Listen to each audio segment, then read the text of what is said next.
Olá amigos, sejam bem-vindos a mais um vídeo do meu canal. Eu sou o Lucas Knipe e vamos falar sobre o Manchester City, que vence o Brighton por 2-1 e volta à liderança do campeonato inglês provisoriamente, né? Porque Tottenham e Arsenal ainda jogam na rodada, mas são 3 pontos importantes. Eu imaginava que pelo começo de jogo ia vir uma grande goleada do Manchester City, né? Eles fazem 2-0 em menos de 20 minutos de jogo, mas o time vai perder intensidade, vai perdendo letalidade com o passar do tempo e no segundo tempo a gente ainda tem uma Fati diminuindo o placar para o Brighton, e assim fica o jogo. No final ali ainda o Akanji é expulso para complicar mais a vida do City, porém o City sustenta 2-1, né? Do jeito que a partida começou, quem viu os primeiros 20 minutos não acreditaria que o Brighton estaria próximo de um empate no final do jogo, mas esteve, né? Eu acho que é o Manchester City nessa temporada com uma intensidade menor do que a última. Tem momentos ali que o time tá sufocando o adversário, mas tem outros que fica muito burocrático. E olha, o jogo de hoje mostrou que tem horas que o time não consegue controlar bem a partida, né? Eu sei que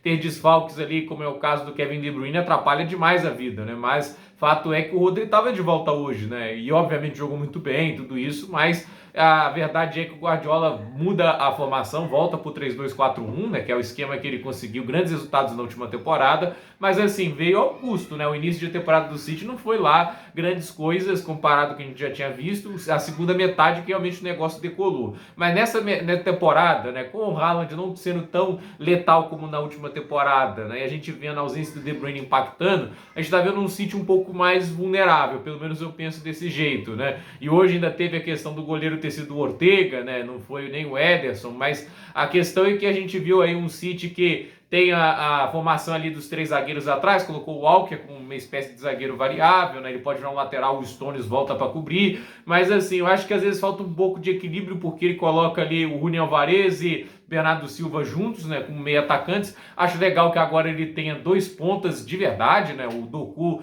e o Foden, né, que bela dupla, que nomes, né, para fazer uma dupla de pontas, Foden e Doku. Mas a questão é, a gente tem 2 jogadores muito bons, capacidade de drible, e o Doku jogou muito bem hoje, né, a quantidade de jogo que ele estava gerando pelo lado, a velocidade, os dribles, o passe, chamou bastante atenção. Ele estava muito bem e jogando esse nível de futebol, se bobear, o Grealish não volta a ser titular, né? É difícil bancar alguém jogando o futebol que ele está jogando. Mas finalmente, assim, chegando aos gols, né? O Alvarez é fantástico, é um jogador muito acima da média, marcou o primeiro gol e o Haaland aproveitou e marcou o segundo. Mas há de se dizer, né? Tipo, o Brighton é um time que está com 18 gols sofridos em 9 jogos até agora. Senão a média de 2 gols sofridos por jogo, se continuar nesse ritmo, vai chegar no final do campeonato com 76 gols sofridos. A minha pergunta é sustentável um bom desempenho com uma defesa dessa? Nenhum clean sheet, tem 9 rodadas, nenhum jogo sem sofrer gol. Acho que até o Luton Town tem um ou outro, sei lá, né? Se bobear, o Luton Town já tem um clean sheet, eu não sei, né? Mas, cara, é inacreditável o que o Brighton tem de displicência defensiva.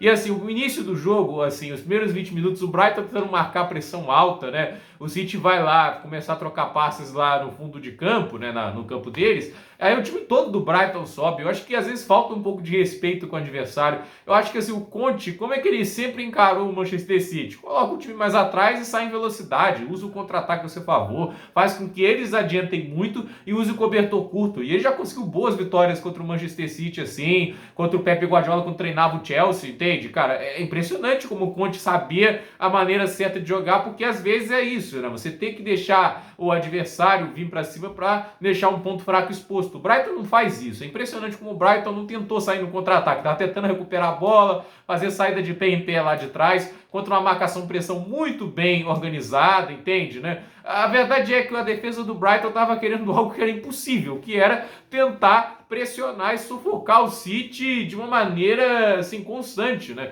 Eu acho que se você não tem os jogadores para tal, né, você não vai conseguir fazer isso. Você tem que respeitar o fato de que é o Brighton, entende? O elenco é bom, mas também não é um time Big Six, né? A gente tá falando, assim, dos times, por exemplo, Chelsea, Tottenham. Todo time Big Six tem um elenco melhor que o Brighton. Não é pouco, né? O Aston Villa, a meu ver, tem um elenco melhor, o West Ham também. O De Zerbi é um técnico muito bom, faz um ataque aí que tem um poder de fogo impressionante, são 23 gols marcados, 24, né? Acho que com o gol de hoje. Mas assim, 18 gols sofridos, né? Tem horas que o ataque não vai compensar os problemas da defesa. O fato de que todo jogo o Brighton tem que marcar gols, porque senão ele perde, porque se o Brighton não faz gol, ele perde, tá sempre sofrendo gol. Isso é uma coisa péssima, entende? Tem que ter segurança defensiva. O City tem, entende? Só sofre um gol hoje, mas sofreu 7 no campeonato inteiro. 7, 9 jogos, uma média excelente, entende? Eu acho que noção defensiva é muito importante. Eu acho que às vezes você tem que se adaptar às nuances de um jogo. E o De Zerbi não faz isso. Ele vai jogar via imposição do estilo de jogo que ele gosta, que é um jogo de ataque, com bastante posse de bola. Só que isso tem seu preço, ainda mais jogando em um time que não tem o maior número de jogadores assim de talento bruto disponível no mundo. Tem jogadores bons,